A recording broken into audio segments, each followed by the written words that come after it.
Welcome back to you all.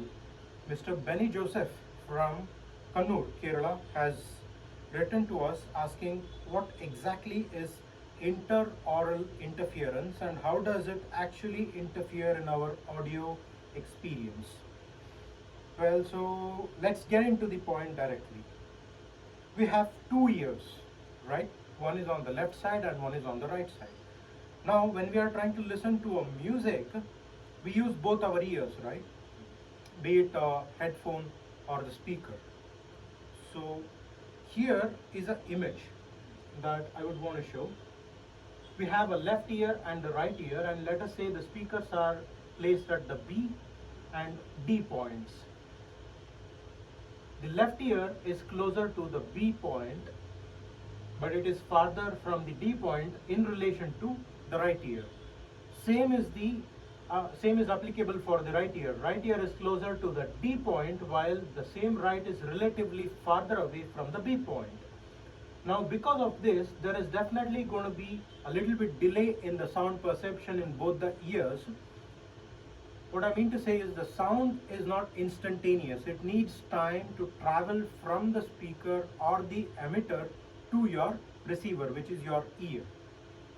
Now, it takes a little bit of time difference between the exact same sound that is being emitted from the point B and point D to be reaching your left ear or right ear. If we are listening to a speaker which is placed at point C, both our ears receive it pretty much exactly the same time. If we have a speaker placed at point B, okay, and we have another speaker placed at point D, both of them play the music, exact same source, and you hear a sound on your left ear which is being emitted from the point B. You can hear the same sound from the same point B in your right ear about 27 milliseconds after the same music has been heard in your left. Same applies for the right. Sound is emitted from D, it reaches your right ear, and about 27 milliseconds after it reaches your right ear, this same sound would have reached your left ear. That is the differential. And let us say you have a speaker point set at point E and A. The difference between the sound that you receive from right ear and left ear would be 55 milliseconds. And how is this time measured? It is measured basically by understanding the relative distance between your right ear and left ear. Some people will have a larger head and some people will have a smaller head. People with a larger head where the ears are placed further apart, these would be maybe a couple of milliseconds changed. It will be a little bit here and there. This photograph where we see this is how our headphones work. There is a complete isolation between the audio on your right ear and left ear. Whatever sound is emitted through your right earbud reaches your right ear. Whatever sound is emitted through your left earbud reaches only your left ear. There is no bleeding of sound. So in this case, there is absolutely zero interaural interference. Now we go to a regular setup where you have a pair of stereo speakers set up.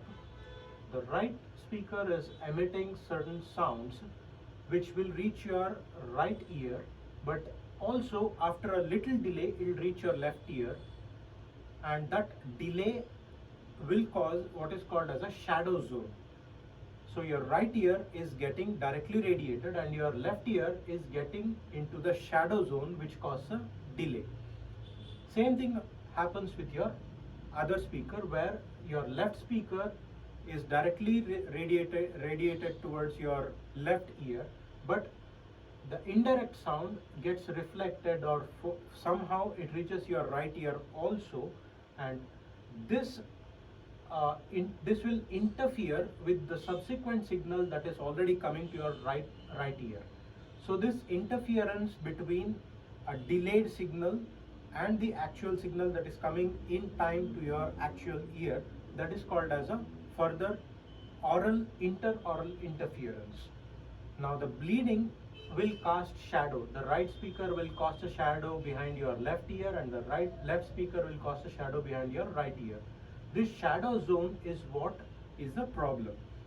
If we come up with a technology that eliminates this shadow zone and reduces the unwanted interaural interference, we reach a stage where it's a good balance between zero interaural interference and 100% interaural interference.